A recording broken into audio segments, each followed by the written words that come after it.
So Royal Enfield has had a long association with military motorcycles and with the military in general. So we, as a brand, started manufacturing component parts for ammunitions and for rifles as far back as the 1800s. I think, like everybody, we've always seen those photos online with the soldier carrying the flea. I was very excited about the prospects of taking the ideas that we had from the flea and put them onto a classic 500. During World War II, Royal Enfield produced a number of different motorcycles for the War Department. It's such an important part of the brand and our heritage and where we come from. The uniqueness of the flea is the story we wanted to tell.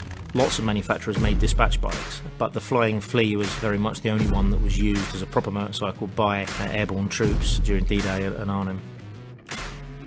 It's never easy getting colour right. A lot of the time it's open to different people's interpretation of what they're expecting to see, but I think we ended up with a really good match.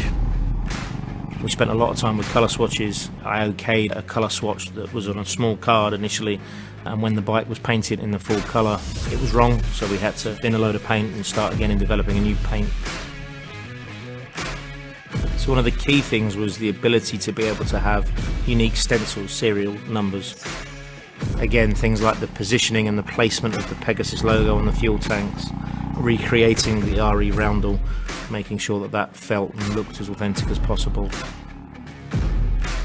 The little yellow stripe on the side of the engine cover, which originally would have been used to define the centre of gravity of the motorcycle. Obviously today that doesn't mean anything, but we liked that attention to detail and making sure that was right.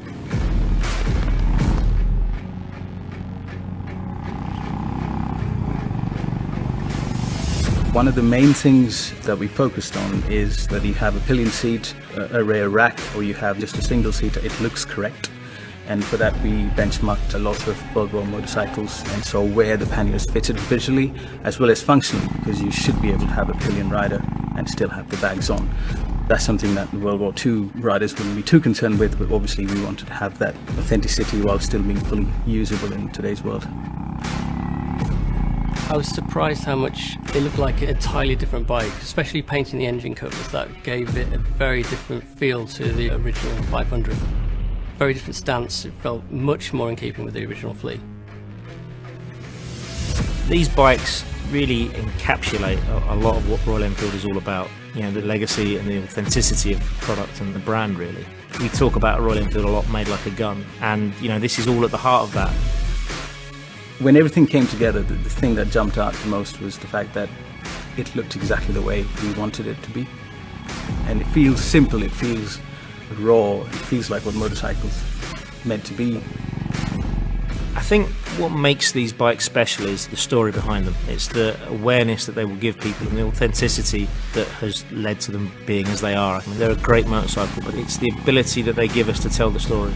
To capture that and tell that is something quite special to us.